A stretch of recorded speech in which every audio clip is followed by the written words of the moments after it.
Welcome to Esoteric Thoughts. Today I had the great privilege of sharing with you a personal testimony by Heather Mills. How are you, Heather? I'm doing well. How are you? I'm very well, thank you. I'm very well. Heather, can you start by telling us about your childhood in the Christian church? Yeah, sure. So I was raised in a Christian home, a very conservative Christian home. It was the Church of Christ. Had a very quiet family. The first few churches we went to were even non-instrumental, but eventually my parents progressed into the instrumental versions. I would say I had a very happy childhood. My parents were loving. Their marriage seemed wonderful. They did everything they could for us.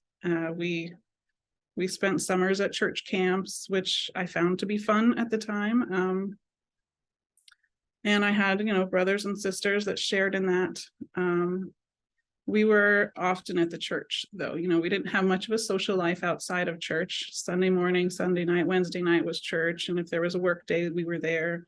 If there was vacation Bible school, we were there. So that was very much my social circle, was the church. We moved around a lot.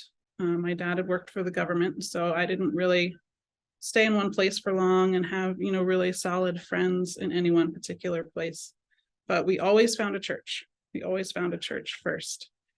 And I can remember some of the teachings from those churches were like, we would sing a song spelling the word joy, J-O-Y. And it was Jesus first, yourself last, and others in between. So all people were taught that is the way you should live. Jesus first, yourself last, others in between. But of course, especially women were told that they needed to be subservient. I can recall I went to a private school where they used the curriculum. It's called Accelerated Christian Education, which I think has now been banned in Denmark for its anti-gender equality messages. But there'd be little cartoons where the girl was dressing herself in the mirror and telling herself that she's not dressed properly and she needs to always be modest. There was another where the cartoon mother and father were disagreeing about something, but then the mother gave in and told the daughter, he's the leader of the home and we're always happiest when we obey him. These are the kinds of messages that I received growing up. But because my social circle was all the same, and I heard these messages from my friends' parents and my own parents, it didn't seem unusual to me at the time. So, up to what age did you attend this church, and then the next church? I stayed in my parents' church probably about until I was 16. And then I guess my form of rebellion was that I decided I was going to go to a more progressive church with my boyfriend. That was the extent of my teenage rebellion. And of course, as a teenager, right, your hormones are raging and you're wanting to have sex. And so I did what a lot of young Christian women did. And I got married very young. I got married at 18. And I got married to a person who was a Christian, of course, that's the narrative. Another thing I can remember is always hearing when you get married, when you have children, what you should look for in a husband. So that was just, in my mind, the next step in life. I was trying to follow my parents' trajectory in life because they seemed happy. And I thought that would result in the same sort of life for myself. So I did. I got married very young. And looking back, I can say that was mostly because I wanted to have sex. So that was at age 18. And at that point, we moved to Texas, my husband and I. So I'm 18 years old in Texas. We're both looking for jobs. He wanted to be an audio recording engineer, so he's a musician, and I wanted to train horses. So we were both looking for jobs. And just to make it by, I went to a truck stop as a waitress overnight, and I cleaned houses during the day just to make ends meet. He was still looking for a job, and He felt that he shouldn't have to work unless it was related to music. He thought he had an associate's degree and he didn't want to take anything that didn't utilize his degree.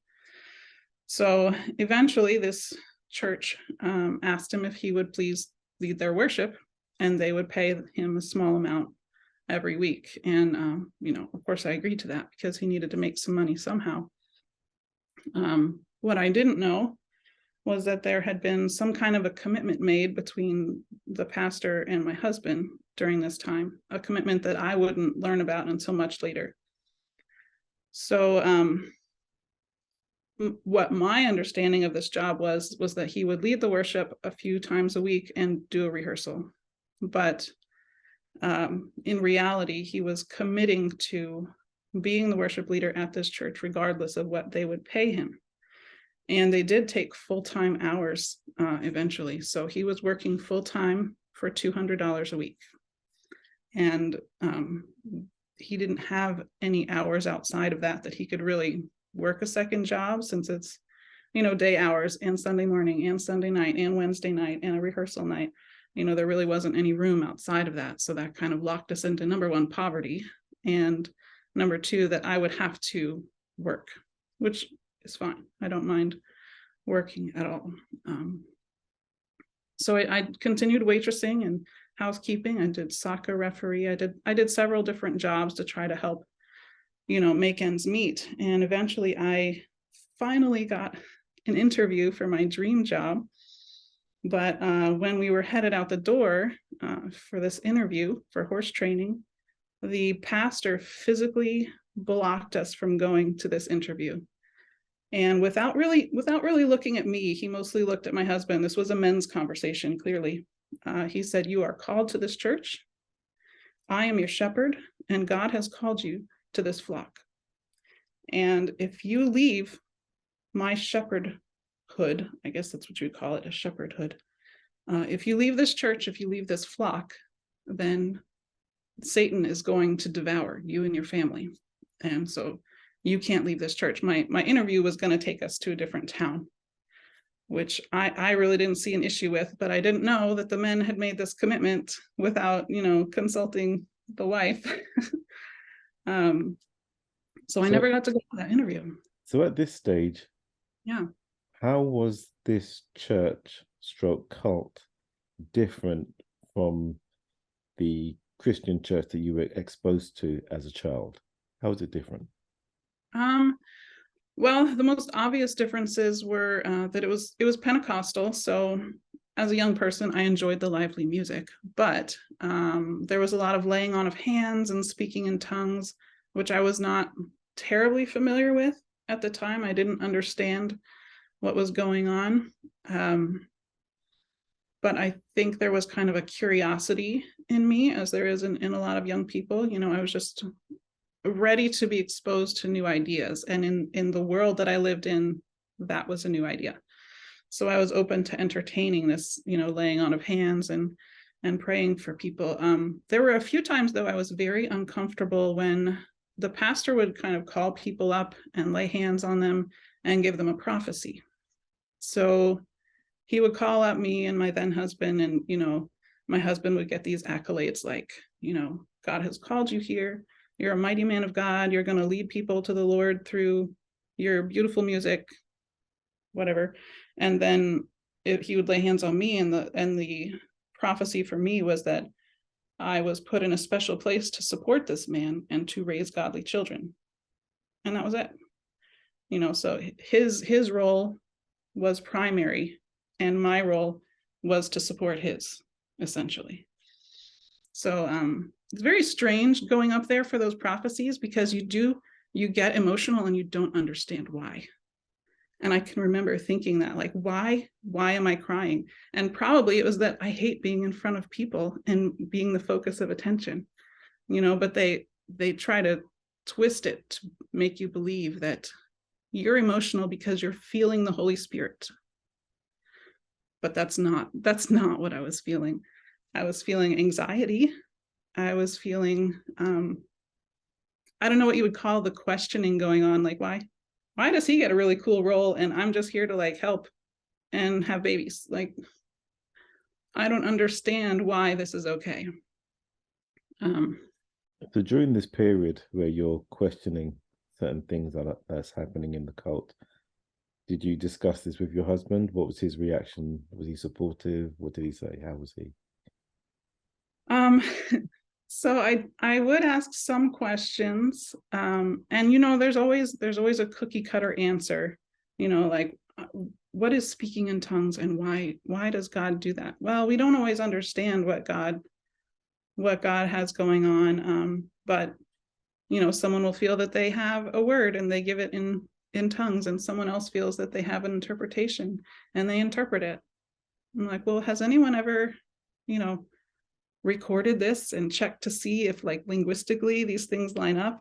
And that's asking too many questions. I mean, how could angelic language be anything like human language? So there was a lot of dismissiveness.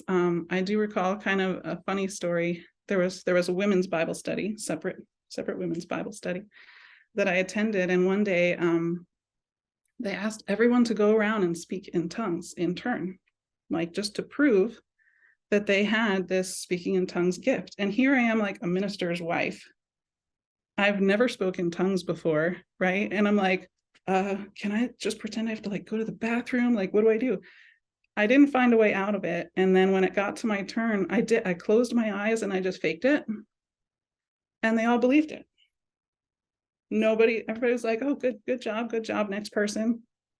They were like, you have the gift of tongues. But I was totally faking it. I know that. So for a little while, I would say he was supportive of my questioning, but my questioning got more intense. I still didn't understand things. I didn't understand why we were so poor and why we couldn't even pay our bills. How is God taking care of us in this role? And that's when this thing started that I labeled ambush counseling. So I would be called into the pastor's office, and he and his wife and my husband would be there. So it was the three of them and God against me. And when I asked things like, why are we so poor and why can't we even pay our bills? I mean, this doesn't seem right. And their answer would be, well, the Bible doesn't mention anything about having electricity or about having health insurance. God's given you a roof over your head and food to eat, and so that's all you need to have. And so you see, there's like a grain of truth in that. No, the Bible doesn't mention those things. But in modern world, a family should be provided for. And you can't have little babies in a modern South Texas home in the middle of summer with no air conditioning. There will be some health issues that come up with that, and they did. So that was probably, I don't know, 6 years in. But about 10 years in was when I had started sending the pastor written questions, and I was like, I need answers to these questions because I don't think I believe this anymore. He would send written responses back, and I wish I had saved them, but I didn't. But after about 3 exchanges of that, he stopped and he told my husband and the whole congregation that I was influenced by Satan, that they should avoid me. He actually told my husband to divorce me at that point, which he didn't go through with. I kind of wish he had, but I don't remember why. But it would have been a lot faster and cheaper in Texas than the way I eventually got divorced. But yeah, so the questioning kind of, it was an arch over that full span of, it was 13 years that I was in that cult in Texas. And there were times that they were willing to accept my questions and answer, but as my questions never stopped, they just kept growing. Did you talk to any of the other wives or any of the other women about this? Was that something you could do? Well, there were a few that I could talk to. When I had my first child, on a Thursday, and I didn't come to church that Sunday. And I got a phone call from the pastor chiding me for not being at church on Sunday. So I ended up going to church that night, and one of the other women came up and was like, "Why are you here?" And I told her, "Well, the pastor called and chewed me out for not being here Sunday morning." So she became a friend that I could kind of discuss these types of things with. And in that scenario, your husband didn't stand up for you to, you know, No. I'm trying to understand, why is the pastor coming directly to you when your husband could have just dealt with it? That I'm trying to understand the dynamics of the control the cult had on him. Yeah. Yeah. I would say the control they had on him was pretty much absolute. There was another time that, this is before cell phones. I was very sick, like too sick to go to church. My fever was 102. I was laying on the couch, and nobody was there. Nobody was around. And he was like, "Bye, I'm going to church." And by the time he got back, my fever was over 104. I couldn't get out of bed. I couldn't call anybody. But that was how his priority structure was. There are lots of examples like that. At one point, I was doing a horse show in Texas. I finally had gotten my horses in the place where my husband's cult was, and did my thing where I was. So I was showing this horse, and my then 4-year-old son fell through the bleachers and cracked his skull. It was an 8-inch crack at 4 years old. So we ended up having to go to a children's hospital, and my then husband's first response was, "Well, I have to get to church tomorrow, so can I borrow your dad's truck?" That was another one of my giant red lines, where I was like, I've got to get out of this situation, but I don't have the money to. I have children to take care of. And at this point, I had already left him twice, once to my side of the family and once to his side of the family.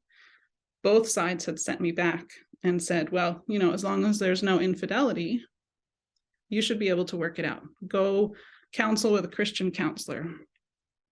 But he would refuse to go to any Christian counselor except for the pastor.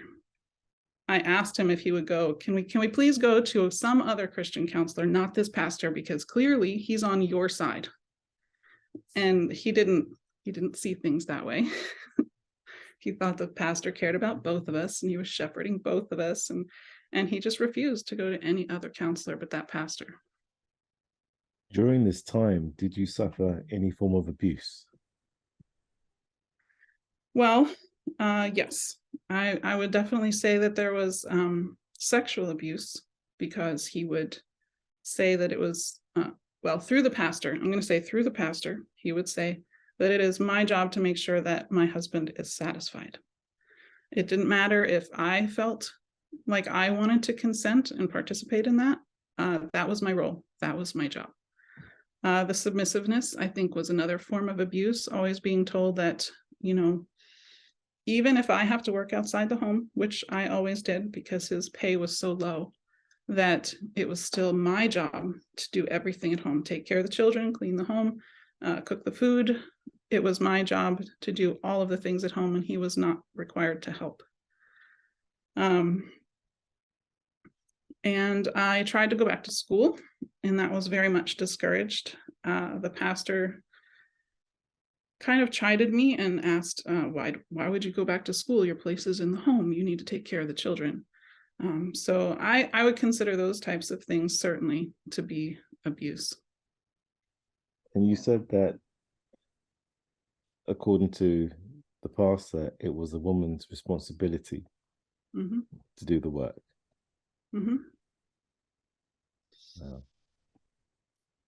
Yeah. They said that, the Bible supported this argument that a man should not have to help around the house or help with the children or even have to change a diaper, that was not supported biblically. And so that was, if he chose to do that, well, then he should be applauded, but he doesn't have to choose to do that. And, so that left me working 3 jobs with sleepless nights, and sometimes bringing kids with me while I clean houses, which, was not good for them. They could get into cleaning solutions and things like that. So it was a pretty awful pretty awful situation. And I think I was always on welfare because we still didn't make hardly anything. And so I was constantly, bringing the kids to the welfare center and getting those weird looks when you check out with, your welfare stamps. When you're a white woman who should be able to do, who looks physically able to do whatever she should need to do to get by, so there's a lack of respect, and maybe rightfully so, because of the situation that we were in. But yeah. So what was the trigger, or the final trigger, should I say, that encouraged you to make that step to get out and get divorced? Yeah. It's kind of hard to break it down to one. I would say there are several.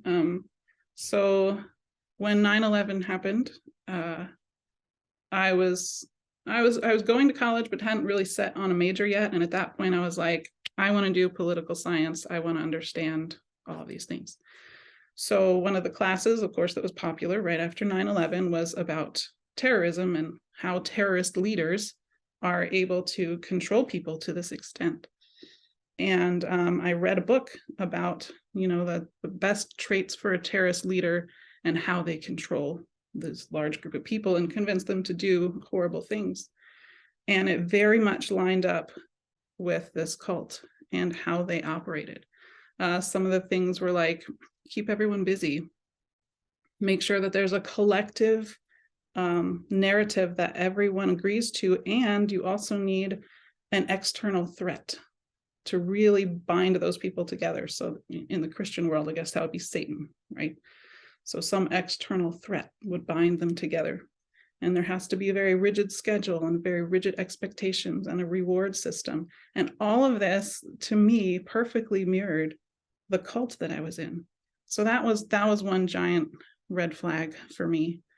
And that kind of pushed me to get us out of Texas. I thought maybe it was this group. But after I finally convinced him to leave Texas, which may have been encouraged by my influence by Satan, maybe the pastor didn't want to deal with me anymore, I don't know, but he let us go. He decided it was okay. So we moved to Maryland, and we tried different churches. I got a different job. I finally finished my degree and got a job. And so while I was in this job and I was exposed to all these new ideas, it was really coming to a head, right? And I was like, I just need to know. I need to know one way or another. Is God real or not? Because clearly it wasn't that group of people. I still had these questions. I still wasn't getting my prayers answered. I still didn't see any evidence of a God anywhere. So I went against Christian advice, and I prayed for God to do something. I made sure I did not pray for a large amount of money. I didn't pray for anything that would change someone else's life or anything extravagant. I was very humble, right? So I asked, God, if you're really there, I want you to have someone leave an orange sticky note on my computer screen at work. Of course, that never happened, but people left sticky notes on my screen all the time, and there was only like 4 or 6 choices as far as what color that would be. So I figured that was pretty easy for God. And then I would say, hey, God, if you're there and you want a relationship with me, then during work today, have somebody use the word frog. And nobody used the word frog. So that just gave me that one piece of confidence that I could say, I'm done. I drop it. I don't believe this anymore. I'm walking away. And so I was able to do that. But it really took the support of, having my own financial base to stand on. I don't think I would have been able to do it without that, because unfortunately in this world, everything's connected to money, right? So I wouldn't have a place to live. I wouldn't have a place to bring my children to.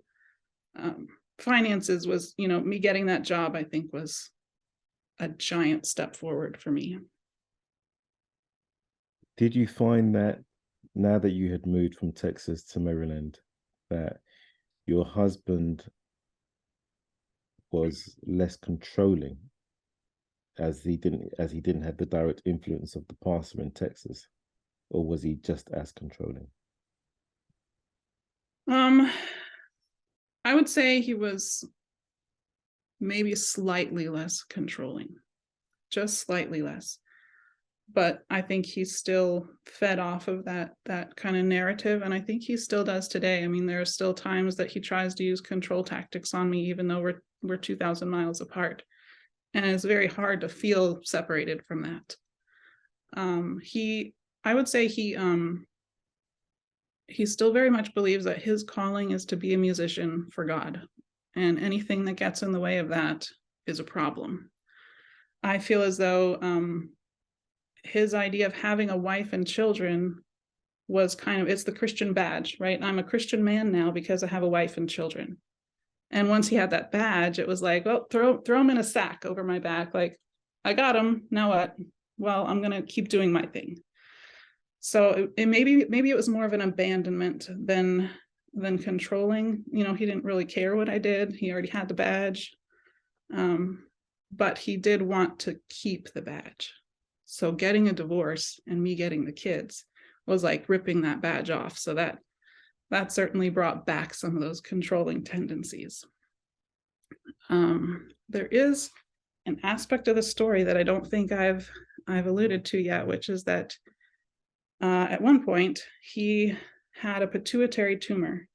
And if you're not familiar with that, it's like the gland that hangs down from your brain and it regulates your hormones. So he had this pituitary tumor removed, and the doctor said, you know, this could change a lot of things. It'll affect his energy, it'll affect his weight, it'll affect, you know, how he interacts with other people.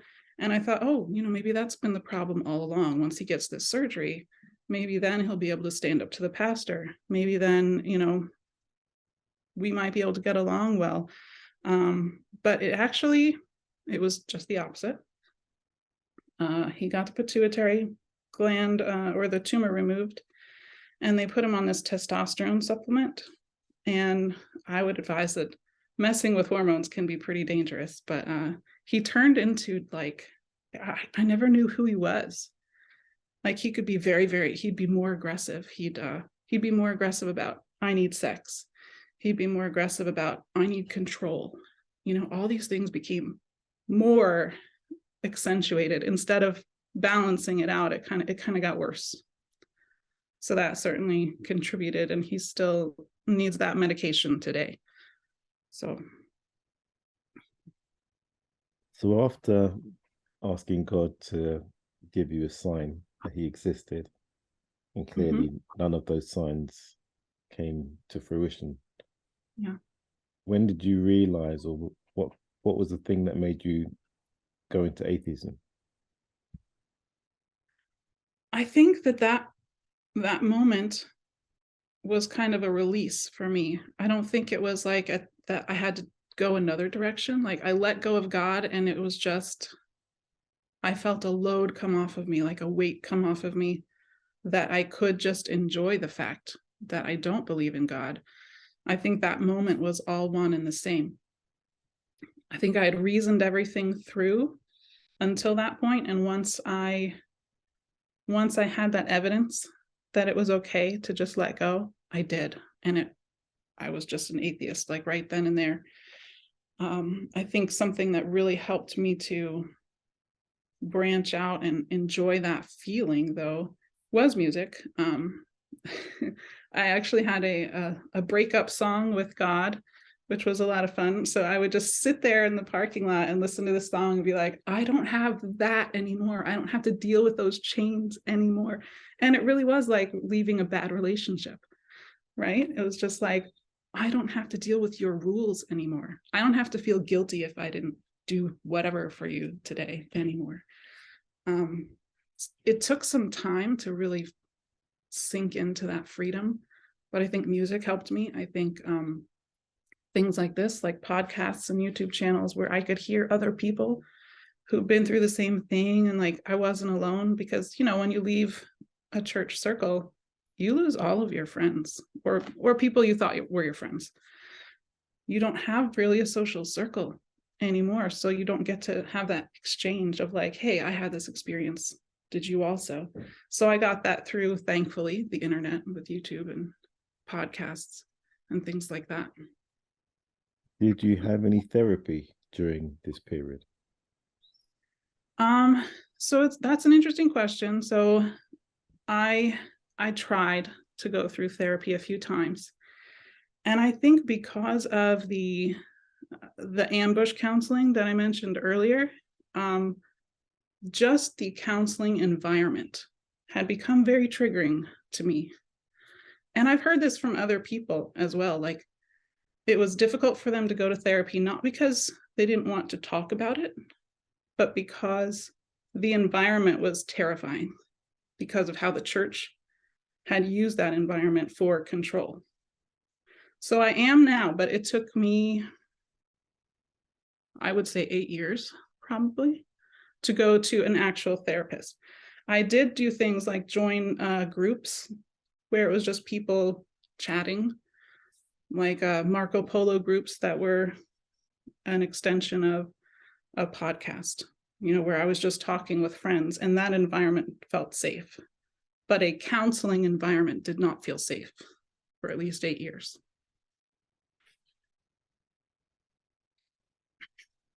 So Heather, with everything you've been through, with everything you've seen, what advice would you give to anybody who is going through a similar situation? Yeah. So I could give different advice for various stages, I would say. I think the greatest message I would want to send out there is that you should trust yourself. Even looking back, I would say there was always kind of an inner voice that told me, this isn't quite right, or that message is a little bit wrong, which I guess was the reason for my questioning, right? So there's always like an inner voice that's not really sure about these different aspects of religion. And if I had trusted that to begin with, I think that would that my trajectory would have been a little bit different.